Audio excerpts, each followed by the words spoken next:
Hello and a very very good morning to all of you. I hope आप सभी अच्छे होंगे और अपनी स्टडी भी अच्छे से कर रहे होंगे। सो स्टार्ट करते हैं हम आज का वीडियो, जिसमें हमें क्या निकालना है, सिंपल इंटरेस्ट निकालना है।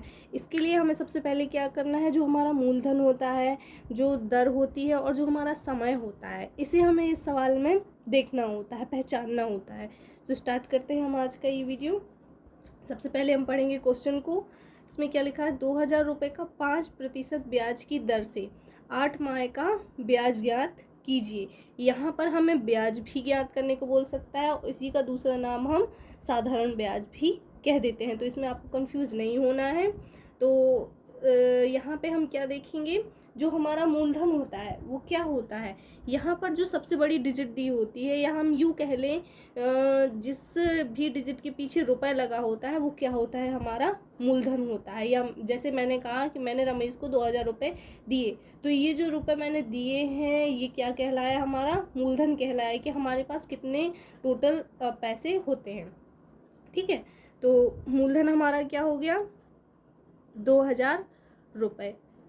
नेक्स्ट हम बात करते हैं, मूलधन के बाद हमें दर पहचाननी है कि दर क्या होती है।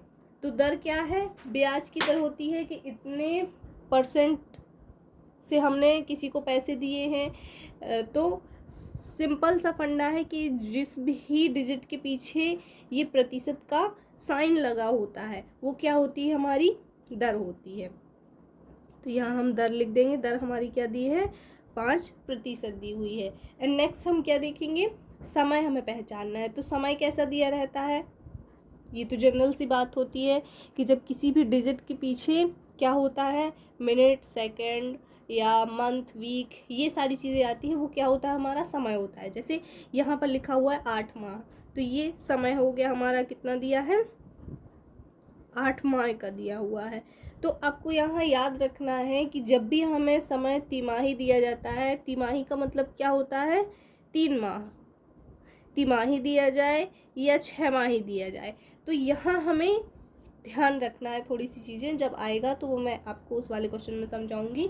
अभी यहाँ पर हमें तिमाही या 6 माही नहीं दिया हुआ है, तो हमें क्या करना है, इसमें सिंपल सा साधारण ब्याज निकालना है। ये हमने पहचान लिया कि मूलधन किसे कहते हैं, दर किसे कहते हैं, समय किसे कहते हैं। नेक्स्ट हम क्या करेंगे, जब पहचान लिया तो यहाँ हम फॉर्मूला यूज़ करेंगे। फॉर्मूला किसका, साधारण ब्याज का, या इसी को हम क्या कह देते हैं, ब्याज भी कह देते हैं। तो इसका फॉर्मूला क्या हो जाएगा हमारा, साधारण ब्याज का फॉर्मूला होता है मूलधन मल्टीप्लाई दर मल्टीप्लाई समय, और अपॉन में होता है 100। मतलब मूलधन गुणा दर गुणा समय बटे 100, ये होता है हमारा फॉर्मूला। मूलधन को हम शॉर्टकट में क्या बोलते हैं, पी भी बोल देते हैं, दर को आर और समय को टी से डिनोट करते हैं। ये भी आपको चीज़ें याद रखनी है कहीं यदि मिलता है आपको तो। नेक्स्ट अब हम क्या करेंगे, ये फॉर्मूला यूज़ हो गया, साधारण ब्याज हमें निकालना है, जो जो कुछ हमें दिया है वो हम रख देंगे। जैसे मूलधन हमारा क्या है, 2000 रुपये है। दर हमें कितना दिया हुआ है, 5% है, तो हम यहाँ 5 लिखेंगे। समय जो है हमारा कितना दिया है, हमें 8 माह दिया हुआ है, तो ये 8 लिख देंगे हम यहाँ, और ये हो जाएगा।